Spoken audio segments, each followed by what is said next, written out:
Hey hello friends, welcome to my channel. ఈరోజు మనం ఈ వీడియోలో డిఎస్సి మరియు టెట్కి సంబంధించిన అప్డేట్స్ గురించి అయితే కంప్లీట్గా డిస్కస్ చేసుకుందామండి.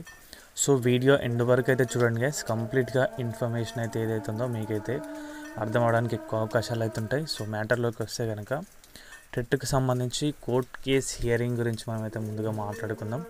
ఈ 23వ తారీఖున అంటే ఎల్లుండి అయితే ఉంది హియరింగ్ సంబంధించి. సో దాంట్లో ఏంటంటే కనుక అసలు టెట్ అనేది డిఎస్సి కంటే ముందు పెడతారా లేదా డిఎస్సి తర్వాత కండక్ట్ చేస్తారా? టెట్కి సంబంధించి ఎక్కువ సంఖ్యలో ఇప్పటివరకు వినతులు అయితే వెళ్ళినాయి.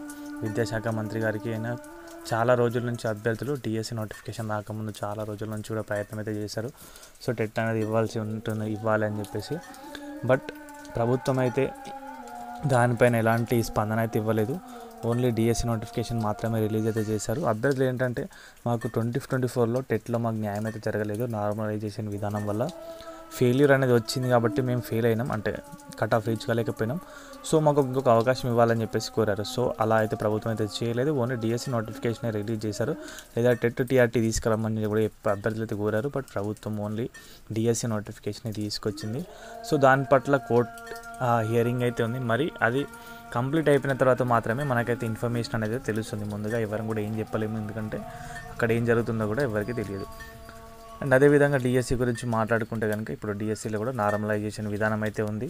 సో మనం మార్నింగ్ న్యూస్లో చూసాం, న్యూస్ పేపర్ ఆర్టికల్లో చూసాం, నార్మలైజేషన్ విధానం వల్ల ఎవరికి ఎలాంటి నష్టం లేదని మెన్షన్ చేశారు. బట్ 100% నష్టం అయితే ఉంటుంది. ఎందుకంటే కొన్ని పేపర్స్కి టఫ్ ఈజీ కాకుండా నార్మల్గా వచ్చిన పేపర్స్ ఉంటాయి, మామూలుగా వచ్చిన పేపర్స్, వాటికైతే ఎలాంటి యాడ్ స్కోరింగ్ కానీ నెగిటివ్ స్కోరింగ్ కానీ అయితే ఉండదు. సో కొందరు దాన్ని టఫ్గా ఫీల్ అవుతారు.